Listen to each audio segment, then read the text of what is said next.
Hello and welcome to The Hero Spouse. I'm Kenda Ruth, here to answer one of your questions about marriage and midlife crisis.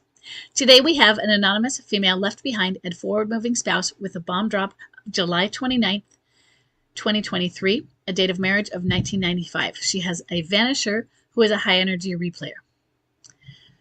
She says, I know there's not a lot of information on Vanishers. My husband went back to our home state to work at his union to secure a mortgage back in February. And I stayed home with the kids in South Carolina, I think you're saying. At first I thought I stayed home with the kids and did smart contact, so that's why I'm asking suddenly. But now I'm rereading it. I'm waiting to move to Florida. He abandoned us in an Airbnb.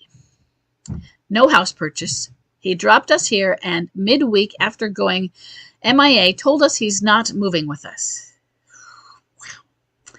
He met the alienator July 8th. And notice, let's get our timeline. July 29th was the bomb drop. Okay.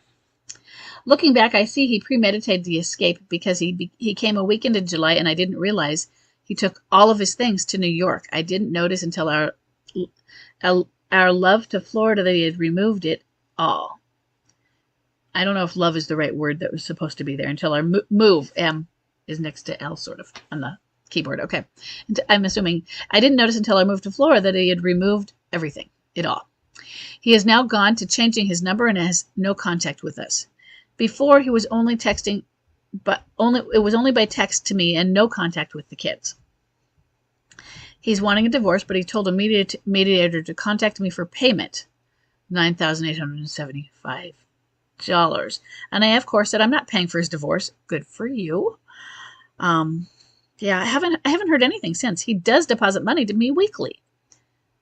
Is he considered a vanisher? And if so, is there no point in standing? I mean, statistically, he's most likely is gone for good, correct? Or is 5 months too soon to say?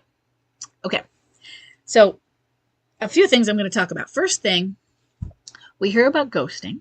Now, first thing, ghosting is not common in marriages. It's more about boyfriend-girlfriend relationships or more superficial, which I don't mean to diminish those.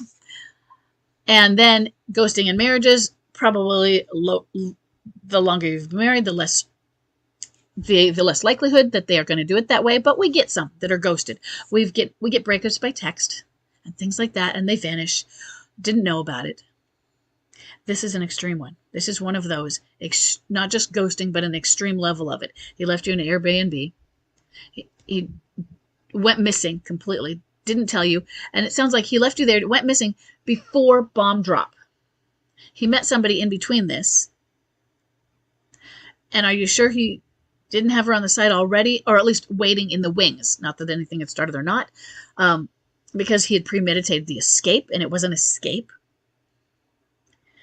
And then he wants a divorce. Okay, yeah, they do that, but then told the solicitor, the mediator, to contact you for payment for almost $10,000. That is an extreme level of ghosting. That just makes me curious about the pathology underneath this, which I don't know anything about, but it just says, is there something deeper here going on? What is his MLC pathology? In other words, they have fears of abandonment, all of these different things. Okay, so those are the questions, not for you, but kind of the questions that you might be asking also. So it's not that I have answers. Sorry. Is he considered a vanisher? So far, yes. If he has not, I say vanishers, you might hear from them once every 6 months or something, and I don't count because of court, unless they're keeping you in court as their way of communicating with you because you're their narcissistic supply. Usually that's a boomerang, and you see other things. But yes, it appears if he is making sure not to contact you at all, he has gone missing. He has tried to disappear. He's one of those, it sounds almost to the point like where you report somebody missing and then they're found and they weren't really missing, but they had abandoned you. And that's what I'm seeing in this kind of case right here. Let's see. And it is weird that he deposits money weekly. Yeah, he's considered a vanisher. And if so, is there no point in standing? I mean, statistically, he's likely gone and gone for good, correct? So statistically, even without an official statistic, just looking at the overall arc and the anecdote from everything, That is true of clinging, regular boomerangs, off and ons, and vanishers. Vanishers, yes, being even more so on those. But I don't know that any of those specific groups have more, are like 51-49 and 51% reconciliation. I don't know that they're 40-60 or 25. I don't know. But you're right. If let's just say, and let's be generous because I like to be generous, let's say clinging boomerangs had a 40% chance of reconciliation. That would be an amazing chance. Vanishers would have less than a 1%, probably 0.5, that sort of thing. It would, yes, definitely. And this level of extreme, I mean, you have kids, they're still at home, and this isn't just like he walked out on them and he occasionally contacts them, but is really aloof from them. He abandoned them. He left you waiting while you were in the middle of moving and left you at a bear. I mean, we use the term abandonment, but there's probably some, if you were to use it in a legal sense, there's probably some things you have to do to qualify or fail to do to qualify. And most probably maintain enough of, hey, just because somebody is separating and getting a divorce doesn't mean they're abandoning.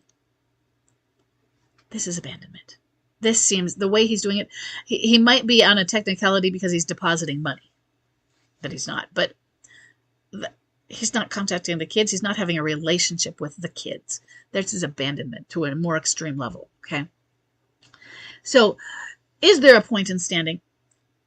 So my bias is I want all of the marriages to be saved. I want the narcissistic marriages to be not narcissistic and then saved. So, but you're not describing those, abuse. You're not describing serial infidelity. In other words, that is where the person has always cheated, not serial infidelity in this isolated period of midlife crisis. You're not describing sexual abuse. You're not describing incarceration. And I don't know about personality disorders. That could be covert things. Okay. But my issues on when not to stand are the 3 A's: abuse, adultery if it's serial, and addiction, which is active addiction.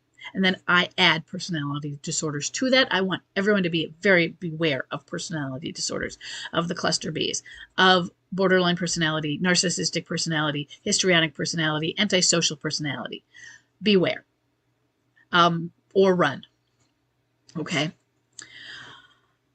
I don't think those are good cases for standing.